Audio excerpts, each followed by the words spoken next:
That's even what red hat highlight. what Chiefs? What's wrong with that? All right. Yeah, we got some good trades.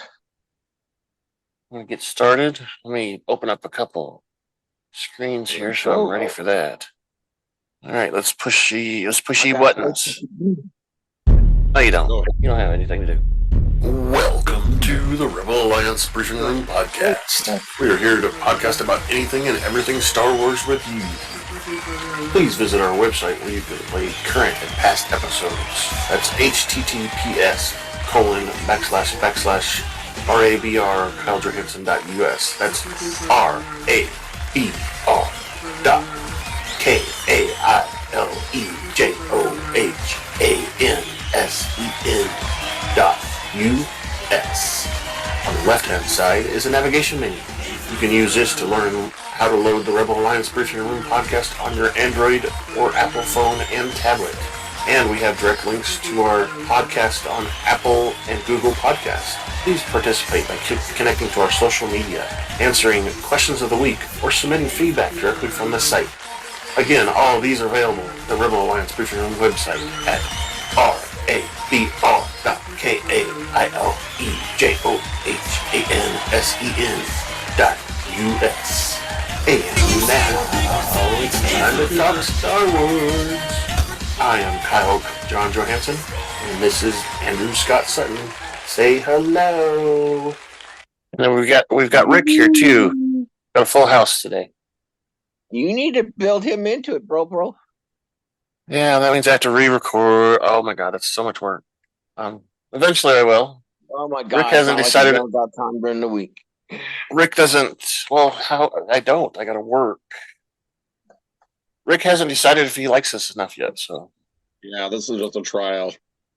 You don't like us? You guys haven't paid for the real thing. I'm just on a trial. Temporary basis. Yeah. Okay. So I was just going to point out that it's funny that Scott's got a hoodie on and overalls. It was cold this morning. He's got two stereotypes going there. Have wind over here. Oh, they got wind. Okay. I didn't want to bring it up. Farmer Scott, did you get the cows fed today? Sure did.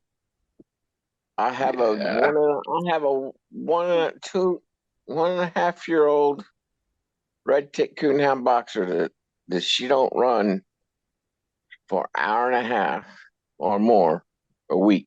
It's chaos. I bet. Red tick. Yeah. So Jones Park, and her both ends Zoe got in the pond today, and I'm not too happy about that. But, Well, as you can see, it's a beautiful 65 and sunny at the Northwest Ontario Lodge. I'm glad you could use. I'm glad you could borrow our jet today. Yes, thank you. Yeah. All right. So moving on. Today we're talking about The Bad Batch, Season 2, Episode 14, right? Well, I didn't update something. It's we always do Bad Batch, and Tipping Point's the name of the episode. That's right. So. I forgot. You are your mother's son, and don't I don't know how to alphabetize. What does it have to do with alphabetical? Bad Batch is first.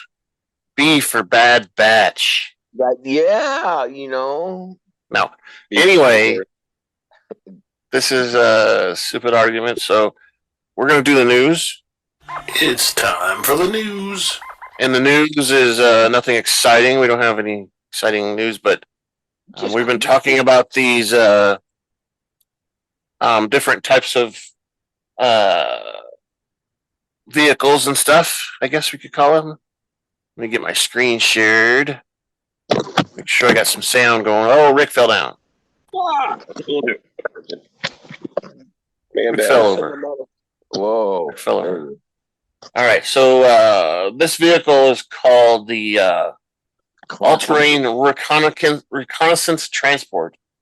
This is like the standard looking one. We've seen some of them that are a little different than this one. This is the standard 2-footer. We saw one last week that had like a claw for a third foot to balance or pick up stuff. Is that the Chewie mobile? I think this one's a little different. So this is an example, but there's different, let's say, models. So, Okay. But this is, like I said, it's a scout transport kind of a vehicle. So they're scouting or they're, reconnaissance type of stuff. They're not. It's got some pretty good cannons on it, but it's not made to, be in a battle. Pew pew pew. It has a flamethrower, it looks like, and a 38 laser cannon. Mortar launchers. There's no room for passengers, but there's only room for one pilot. Support, civil defense, post-battle cleanup. That's what it was used for. And as you can see here, it was used by pretty much everybody. Galactic Republic before the Empire, and then the Empire, Imperial Army, Alliance used it. First Order used it, and some security company that was probably related to something else. See, this is what it looks like with a person in it. Closed in, see? It's just a walker where you're open out in the open. That's interesting, isn't it? I don't know if we've ever seen one of those in a show yet.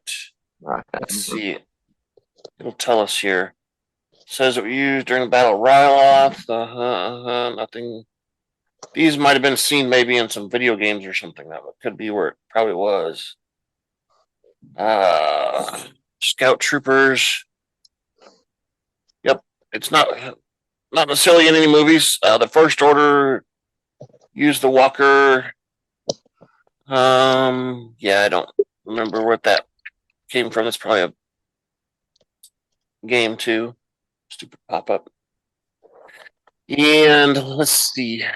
Yeah, police support, backup support, scouting. It wasn't really made. Now you can see here the handlebars and stuff on the seat now. Now that I saw the person on it, I can see the seat.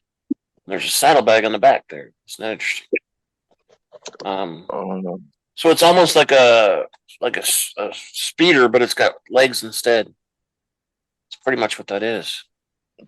Then we got a second one here we're going to talk about, and it's called the Self-Propelled Heavy Artillery. I can't talk. Heavy Artillery Turbo Laser. You can see the picture here. See if I can make it any bigger. That's a little bit bigger. This one here in the middle is one that's not being fired, and these other two on the sides are the same thing. They're being fired. It's like a tank. It's got legs. You can see here barely on here that it's got 5, 6, 8 legs. No, those are legs. Let me get into those. Sure, can't really tell, but see, there's legs there. There's no tracks. There's people in front.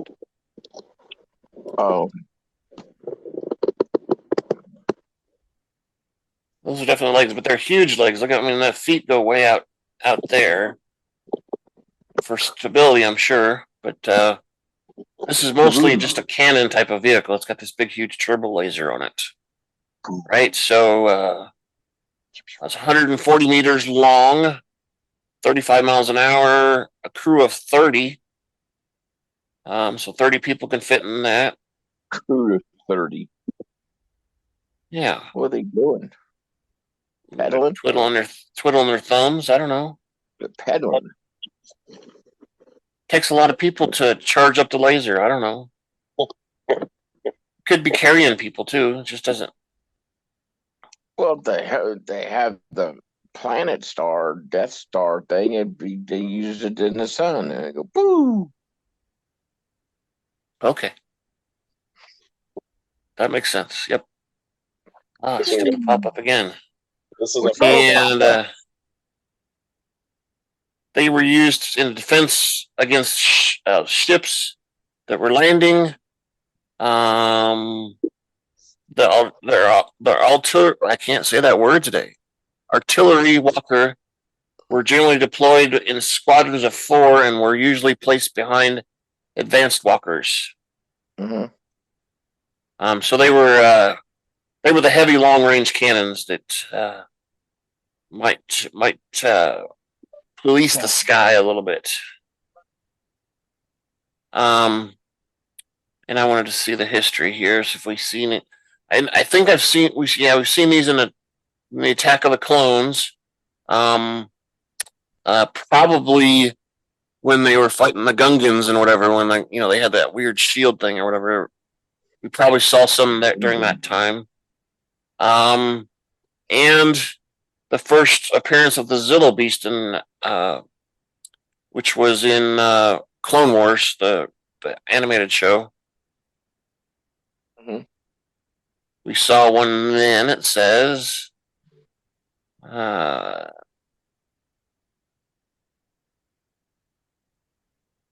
Let's see. The cannon was about 60 meters long, it says. Pretty long cannon. That's pretty much it there. Not a lot about that. So that kind of actually closes out all of the walker type of weapons. Hey, Rick, you catch a fish there? Yeah, he's sleeping. But we can pursue other types of weapons too if you want to keep going on. Not today, but later next week, whatever. I have something different for news for the Mandalorian today. In the news.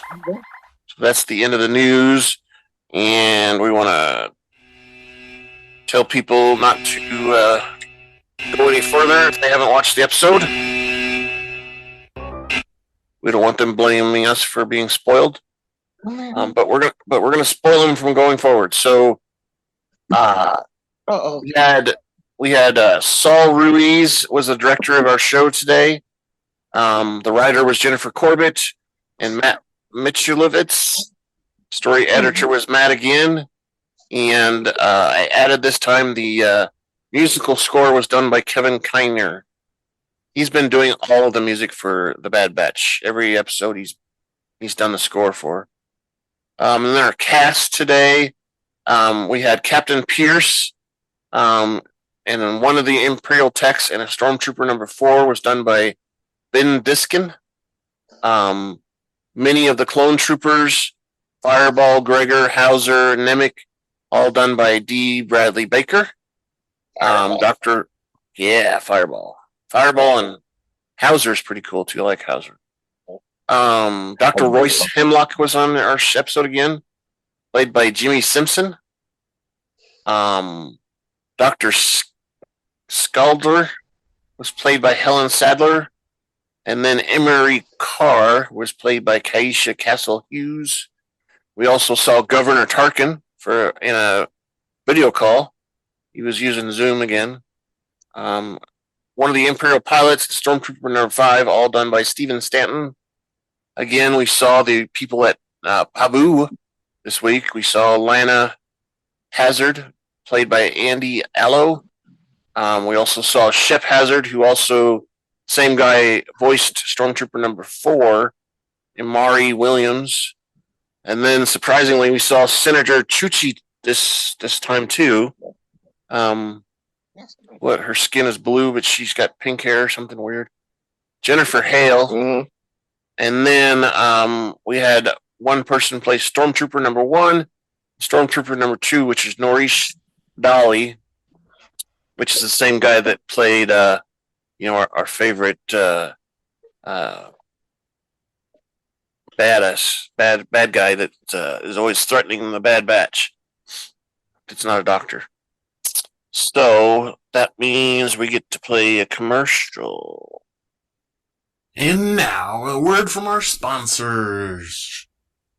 Does your bald head take a beating from shaving, the sun, and all of the things Mother Nature throws your way? Do ladies look at your dry, sunburnt head and cringe? Well, guys, there's a new product out there in the head care market that promises to rock your head. I mean dome. Looks soft, clean, and touchable, and it's trending #1 through social media and on YouTube. Introducing Dome Armor. It conditions with moisturizers like coconut oil and shea butter, protects with sunscreen up to SPF 45, and enhances your already sexy dome into an irresistible hands-on experience. Keep your dome safe and protected. Get Dome Armor, now available in fresh bacon scent. Sure to get the ladies to come running in fine stores like Walmart and Lowe's. Oh, and for those still struggling with minor hair loss, try Grow Gain. This product will refresh, revitalize, and regrow hair on your dome.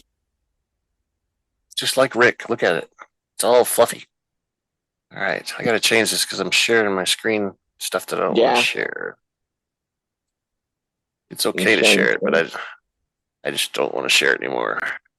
I didn't want to miss the audio, so when I switch it, I have to change it so the audio comes back, and I have to. Anyway, so that means we're going to watch we're going to talk about the Bad Batch Season 2, Episode 14, Tipping Point, which aired on March 22nd. Was only 30 minutes long this time, and we're still in the 18 before Battle Yavin timeline. So that means it's time for you to pull up a chair, grab your favorite beverage, and join us in the Rebel Alliance briefing room.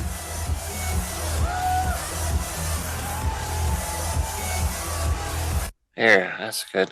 All right, so today the episode opens with the 3 descendant former clone troopers, including Howser, being escorted aboard a Ganzenti-class cruiser.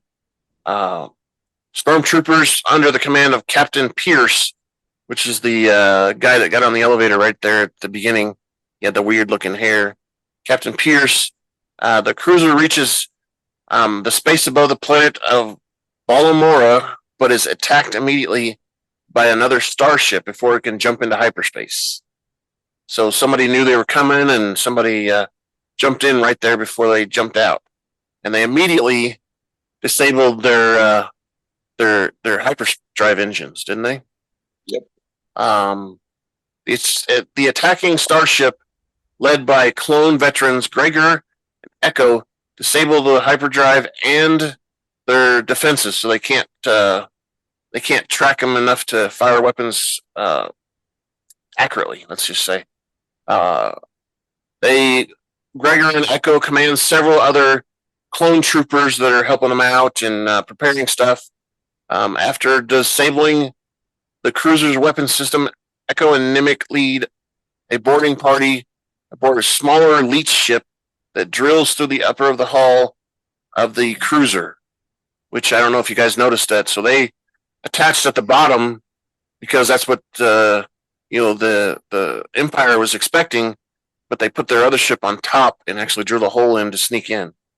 That little pod thing came off too, though. Yeah, it was kind of cool.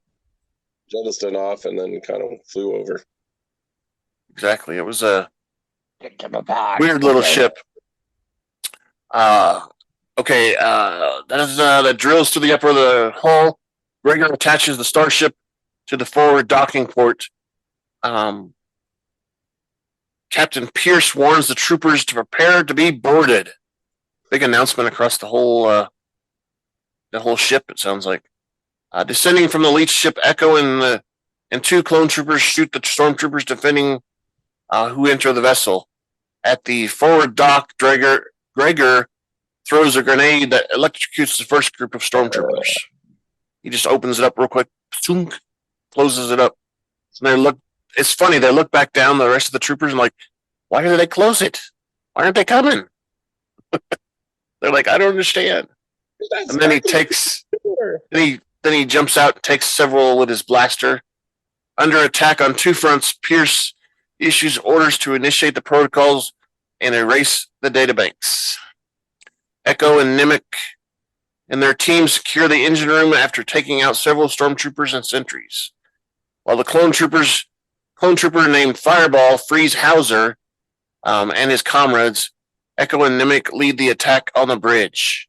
They eliminate the sentries and take out Pearce's stormtroopers. While Echo attends to retrieving the data from the databank, Nemec interrogates Pearce at gunpoint. However, Pearce commits suicide by hitting a suicide shocker. That's what they call it now. The same thing that one, sniper clone used. It was a suicide shocker. And it's a future. They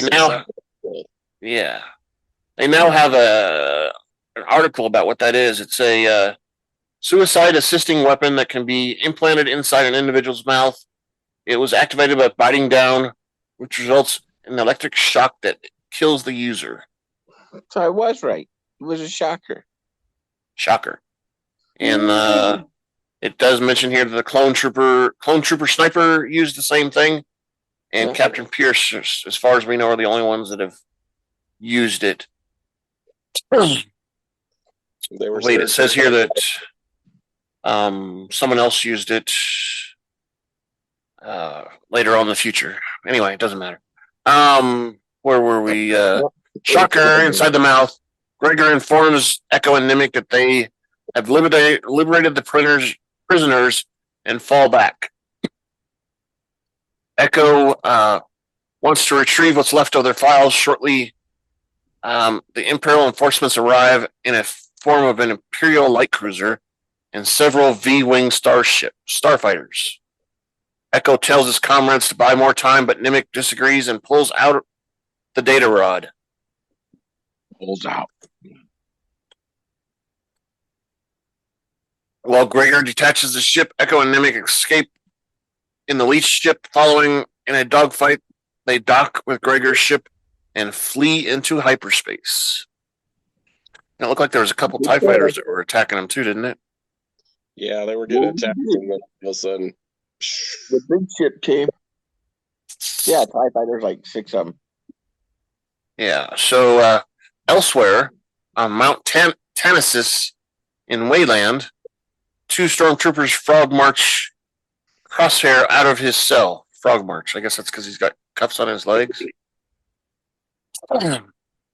While walking through the cell block, he notices several clone troopers inside cells. Crosshair is ushered into an operating theater where Emerie Karr warns him to cooperate with Dr. Royce Hemlock. Hemlock arrives with a clone commando and remarks that Crosshair has recovered remarkably fast. When Crosshair asks why he's here, Hemlock assures him that he's not punishing for shooting his commanding officer, which he opinions shows Crosshair has initiative. Hemlock offers to give Crosshair a clean slate in return for revealing the location of Clone Force 99, adding that they have something that belongs to him. Anybody actually believe him saying he's going to give him a clean slate? No. Yeah, sure. Mm-hmm. Yeah. He's going to use the what was that thing called in Mando, the mind thing. What was that called? Mind Slayer. Mind Flayer. There you go. Yeah, he's going to give him just a pleasant feeling. Yeah, it'll be just a tingle. Exactly. That'll be clean slate, exactly. Crosshair says that the Bad Batch won't give up Omega that easily. And Hemlock disagrees, saying that Omega is Imperial property. They have to give him up. We own her. What the hell? It's the rules. Like, why wouldn't they follow the rules? I don't get it. Everybody. Hemlock reiterates his offer of helping the Empire relocate his former squad in return for his freedom. When Crosshair responds that he doesn't know where the Bad Batch are, the stormtroopers force him onto an operating bed. As they restrain him, Hemlock asks if Crosshair knows about how they think, operate, and who their contacts are. Crosshair is very uncooperative, prompting Hemlock to bring in the ITO interrogation unit, which is a weird droid that, I don't know, it has a needle on it. I don't understand what this thing does because he starts shaking once the thing puts the needle in there and it stays in there. I don't get it. Is it shocking him at the same time? I don't know. It says here the ITO was developed in secret by the Imperial Department of Military Research, which is Hemlock's department. It was used to extract information from prisoners through use of mind probes. So what, are they stick in his head? I don't know. Jedi, however, were known to have been trained to resist a mind probe. And so on and so on. What's a mind probe? It's a version of the Mind Slayer. So that's what Resistance is futile. Yeah. All right. So I don't like that needle. Yeah. You don't like needles. I don't mind needles. I just don't like needles getting close to my eyes. Yeah. All right. So he said, however, they are interrupted by Dr. Scalder, who informs Hemlock and Karr that one of their transport ships was attacked while departing Balor. While the interrogation droid commences injecting Crosshair, Hemlock leaves Karr to supervise the interrogation. Meanwhile, on Coruscant, we're all over the place. This is our third place now. Echo and Gregor bring Howser and his men to Trace Martise's repair shop, where they rendezvous with Senator Chuchi, who offers refuge to the rescued clones. Howser tells her that 3 out of the 8 men survived in the prison population. When Chuchi asks why Howser and her other clone troopers were being imprisoned, Echo explains that they were being imprisoned for questioning Imperial orders. She identifies as a cat. Something. He and Gregor intercepted them while they were being shuttled off-world. Howser does not know where they were being sent, recalls that several clone troopers were transferred off-world a few rotations ago, adding they never came back. Chuchi the cat says they must find out where the ship was headed. Meow. Echo replies that they recovered heavily encrypted information, which he plans to bring to someone who can crack it. No. Chuchi says that she will take care of things on Coruscant and to see what they can find out, and tells Echo to be careful. Kissy, kissy. Don't go far, Echo. I like you. All right.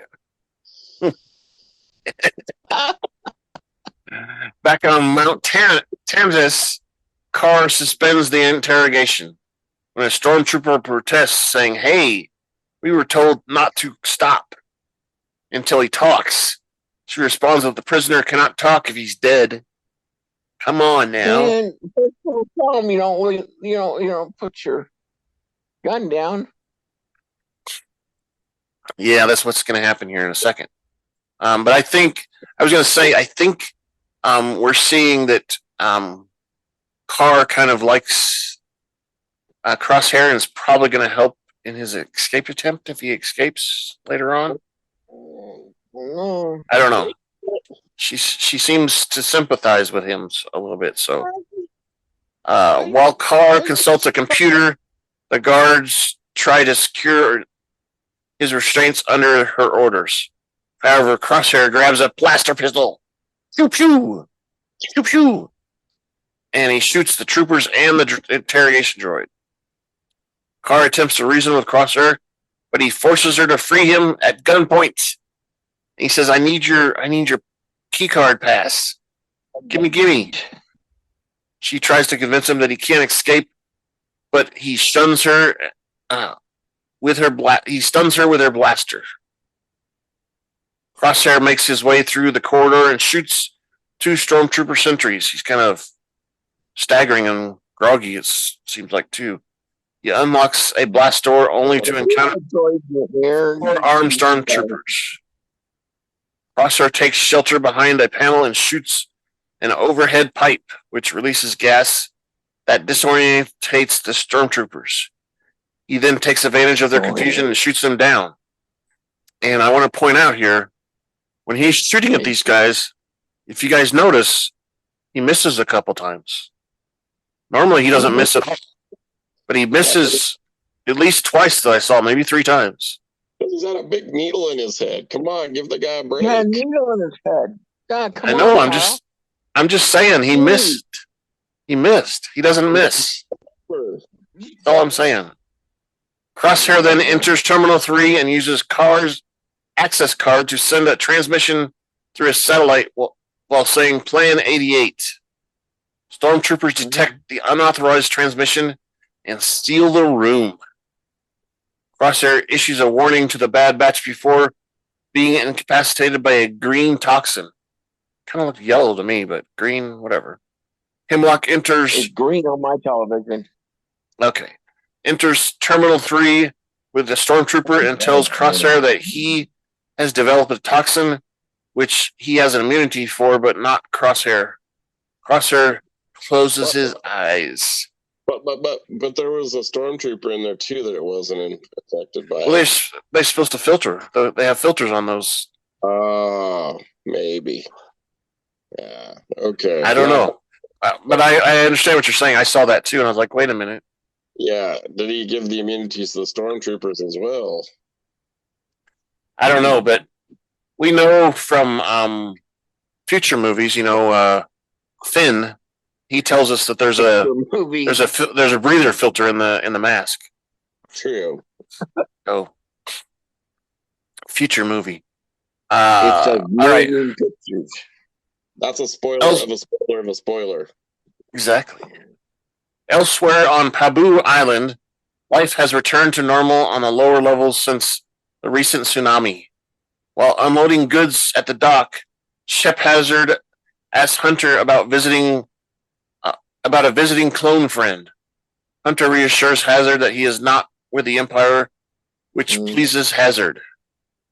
Wrecker tells them they finished helping rebuild the fishing dock and displays a large purple fish he caught for dinner. Big fish. 3 local girls, including Lyana Hazard, recruit Wrecker to help them fortify the seawalls. Hazard tells the Bad Batch they have become an integral part of the island community and asks if they consider settling down and staying. Hunter responds that soldiers find settling down as an occupational hazard. And Hazard asks if it's just because they're soldiers. Why can't they not be soldiers? I don't know. Meanwhile, Tech gives Omega flying lessons. It was a touching Omega giving Tech heart attack. Yeah. It was funny stuff. He's like, ah! She's like...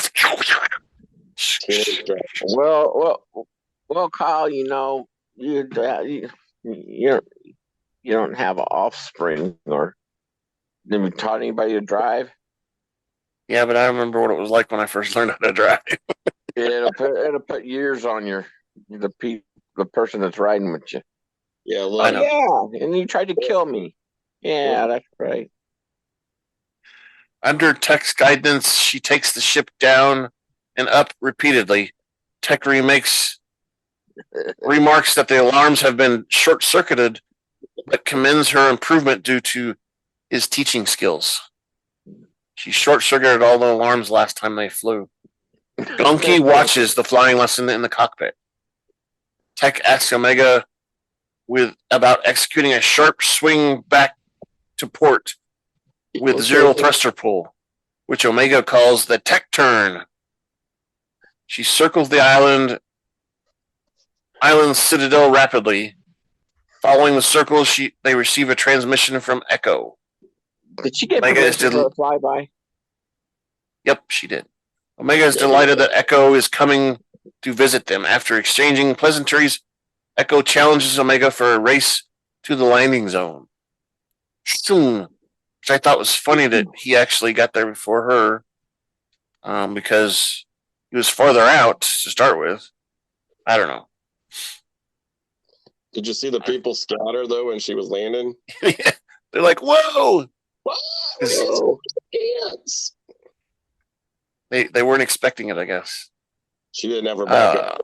That must have blown the breaker too. Yeah, no backup lights. Beep beep beep. Echo lands on a large freighter at the landing zone and shakes hands with Hunter. Omega and Hunter shortly later land the Marauder. Omega and Tech. Echo is surprised that they are not back with Sidran Saddleback on Ord Mantle. Oh shit! Hunter replies that they are reevaluating those things. Omega is delighted to see Echo again and reveals that she has come to seek Tech's help in decrypting data from a file aboard the Imperial ship carrying these clone prisoners they just rescued. Echo wants to know where the ship was transporting the prisoners and why. He thinks it's in the data. Data. Did you see Tech? Did you see Tech at the top of the ramp? He had to hold his balance on the side of the door and was holding his head. He's still a little dizzy from that fast. Too many barrel rolls. Yeah. Or University U's. Yeah, that's what I did with Scott. Scott knows what that is. Door flew right open. No, what? On the dad's truck. Yes, it did. It came open a little bit. You exaggerate. I did not. Maybe I was drunk. A little bit. So you know that Best Western out there in on the main strip, Rick? Yeah. Best Western's all the way out there. Yeah. So I did this. The drive there. It's got a island in the middle. Yeah. When you first pull in. So I did a U-turn basically right there, and I hit the gas while I was going around. So the back of the truck kind of went around instead of and Scott's door wasn't closed all the way. You were able to execute that quickly. It was all right. I had to grab him. Anyway, fun times, right? Good times. So back on Wayland, Dr. Hemlock tries to reassure Governor Williff Tarkin that the loss of the ship will not compromise the Wayland facility. Tarkin disagrees, but Hemlock vouches for their security protocols. Hemlock is concerned about how the ship was targeted, and Tarkin speculates that the leak was the work of rogue clone elements within the Imperial hierarchy. He is concerned that their growing number of clones are questioning Imperial orders. Hemlock warns that eliminating dissident clones will not root out the problem, but says he can find other ways of dealing with them. Tarkin reminds Hemlock to give a full briefing of his plan at the upcoming summit. On Pabu, Echo and Hunter ask Hunter if he and the other clones plan to stay at the peaceful island indefinitely. Wrecker plays with Omega and Lyana. Hunter opinions that they've considered settling, and it might be a good idea. Echo explains that Rex has built a small network of clones, some of whom are hiding underground or act as contacts within the Empire. Hunter warns Echo that the Empire is powerful and they cannot be defeated, but Echo reminds him of their brothers. He's doing it for his brothers. Hunter asks Echo to reconsider his war against the Empire. So what we learned from that is there's a much larger network in play than what we're aware of. Least of clone troopers, yeah. Yeah. Which it's kind of liken it to the the underground for the slaves here in the United States in a way. Yeah. A big network of that kind of stuff. Or the French resistance in World War II. Yep. For the Jews and stuff. So we're gonna find out who was part of that network in the episodes upcoming.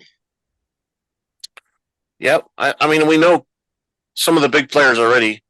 Rex, of course, was mentioned in Echo. Yeah.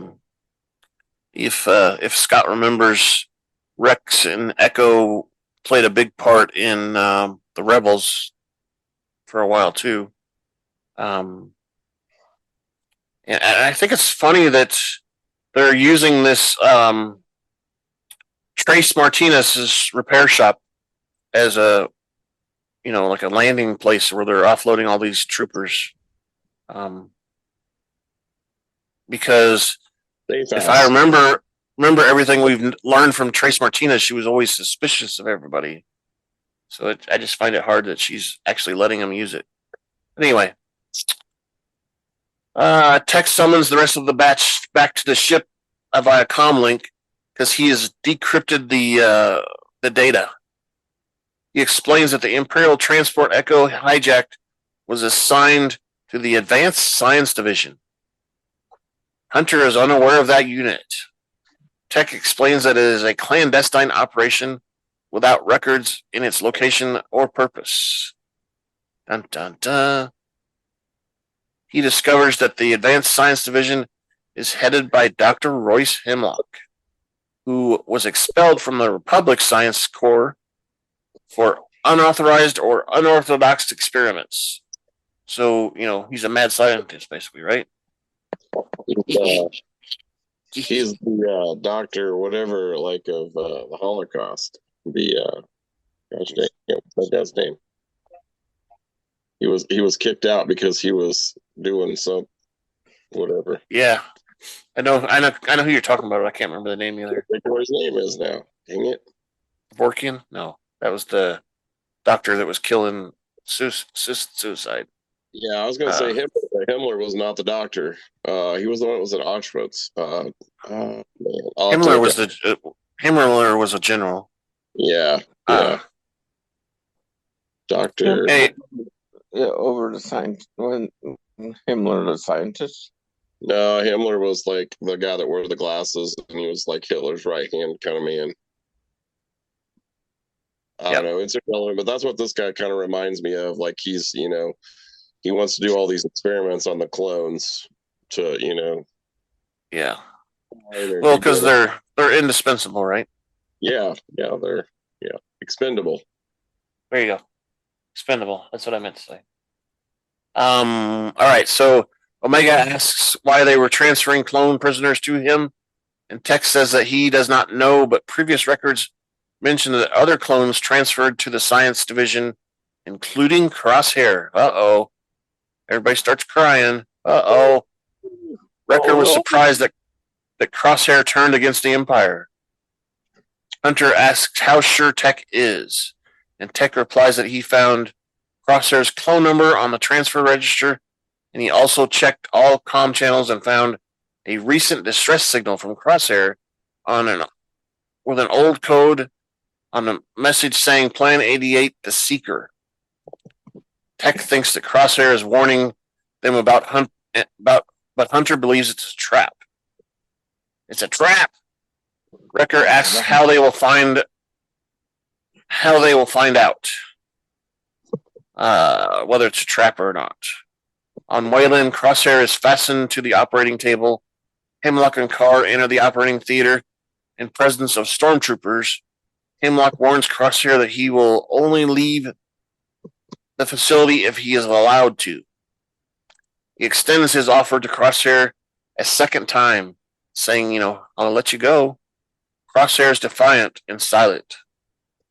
Hemlock offers freedom again in return for helping secure Omega. When Crosshair gives a defiant stare, he orders Karr and the interrogation droid to increase the drug level. As Crosshair squirms in agony, Hemlock smiles as Karr watches. And then we see credits. Dun, dun, dun. Their passes out.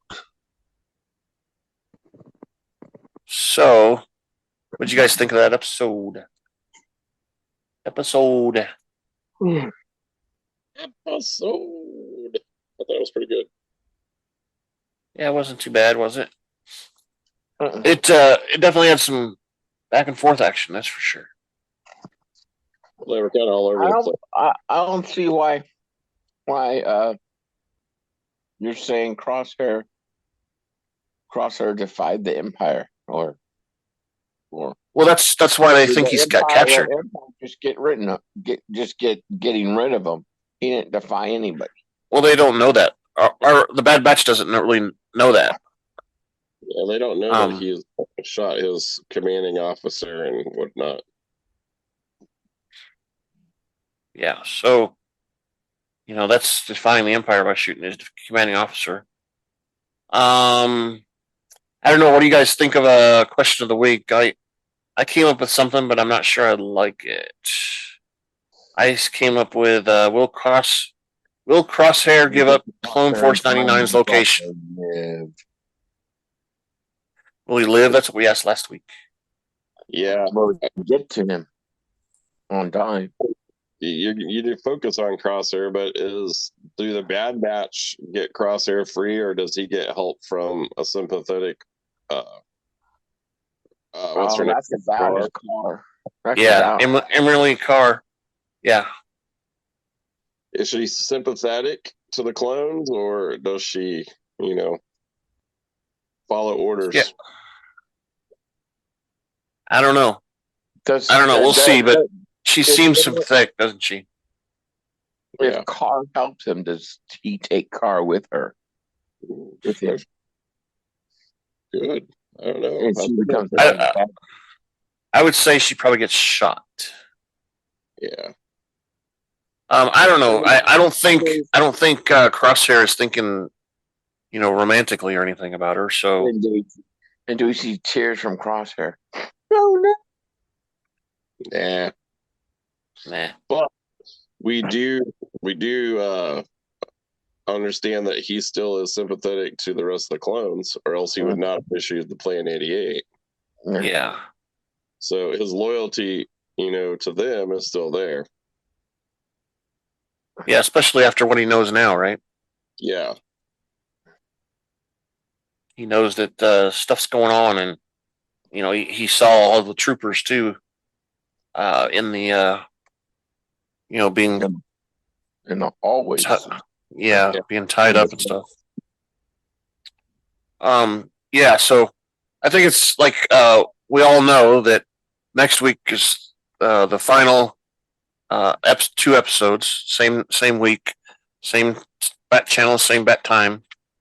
So we're gonna get a huge ending, I would assume. Season finale and so on. So there's a lot that we can expect happening, right? We hope that includes getting Crosshair out, right? Yeah. But we also know that this cloning facility that Crosshair is at exists in the future too. So they could damage it, I guess, and rebuild some of it. But we know this cloning facility exists in the future too. So, they don't do a Death Star and blow the whole planet up or whatever it is. So, they could just be stealthy about it. Yeah. Yeah, and they've been there before too. If you remember in previous episodes, they've been to this planet before. Because they rescued the guy on the top of the mountain. I think it was Gregor, actually. They rescued him from this actual planet. It was the one where they had to climb the mountains and stuff, and whatever to get away. Not the one where they were doing the cargo thing, but it was a rescue mission. Because they got a distress signal. Remember that? It's distress signal kind of thing. And that was a clone. That was Gregor that's helping out Echo on this episode. Okay. So anyway, let's see here. I was going to mention that we're getting lots of eyeball traffic, but not necessarily people listening to things and commenting on things. Spotify's doing good. We haven't really gotten any comments there. As you guys know, I've turned all of these Bad Batches into videos on Spotify, and the Mandalorians for this season are videos.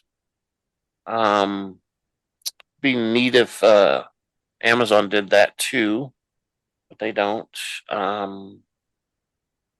We have had minimal traffic on Amazon, probably just Rick. Same two people are slowly watching one-off videos that we've done, nothing that's recent, of course. And I was going to say, we mentioned at the top there that we have we hit a new milestone record. So the YouTube let me know that we've had over 500 people viewing our channel, and that's over the lifetime of the channel, not within the last week or something. It's over the lifetime, which is not bad. How much? I think there's a milestone of like 3,000 people view. That if we hit that, we can actually start monetizing on advertisements that show up on our videos. Because YouTube will put advertisements to the front and end, and it's nothing, right? It's like fractions of a penny per advertisement or something like that. But if we get popular, have millions of people, then we can make $20, $30 or something weird like that, maybe. But that's way in the future. We gotta go viral first, right? Need to show my ass. We have 4 subscribers on our YouTube channel now.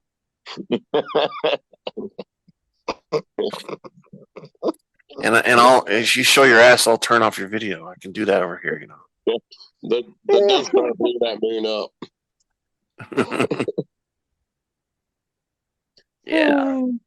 The planet formerly known as Uranus. Uranus, yeah.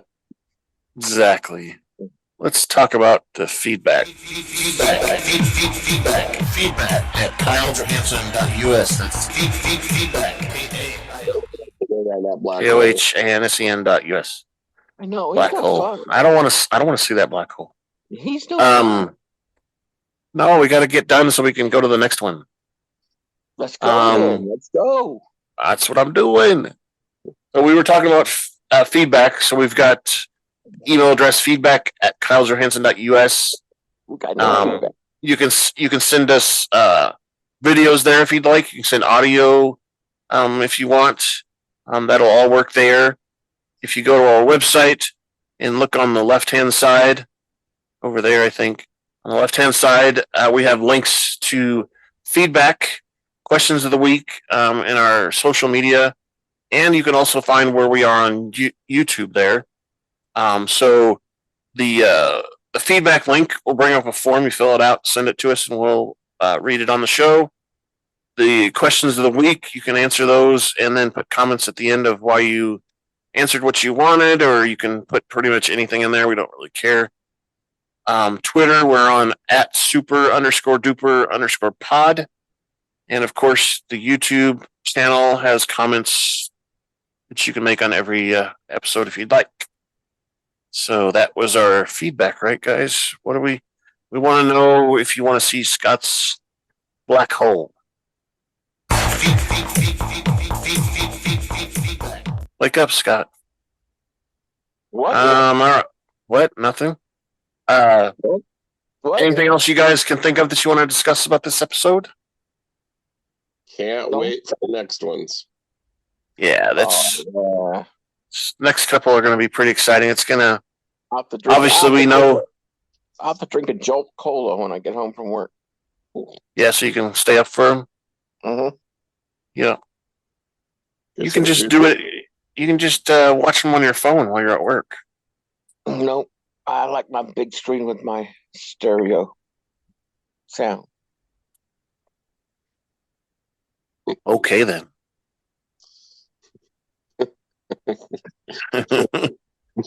He just wants to go work. It'll work.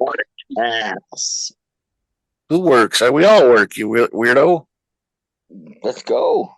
Does this TV make my Thank butt you look for listening to the Rebel Alliance Briefing Room podcast. Please visit our website where you can play current and past episodes. That's https://RABR KyleJohansson.us. That's no metaphors. KyleJohansson.us. On the left-hand side is a navigation menu. You can use this to learn how to load the Rebel Alliance Briefing Room podcast on your Android or Apple phone and tablet. And we have direct links to our podcast on Apple and Google Podcasts. Please participate by connecting to our social media, answering questions of the week, or submitting feedback directly from the site. Again, all of these are available at the Rebel Alliance Briefing Room website at rabr.KaileJohansen.us. This podcast in no way is approved, sponsored, or owned by Lucasfilms Ltd., Disney, Disney Plus, or any of its subsidiaries. No way. All opinions are solely owned by Kyle and or Scott, and in no way express the views or opinions definitely not past or present employers. Views and opinions are not supported or restricted by Lucasfilms Ltd., Disney, Disney Plus, or any of its subsidiaries. Any rebroadcast, reproduction, or any or other use of this podcast and its affiliate sites without consent of Super Duper Podcast Network and its host is prohibited. I am Kyle Johansson, and this is Andrew Scott Sutton. Say goodbye now. Bye now. Bye now. We got Rick too with his fancy ring there. He's got his wedding ring.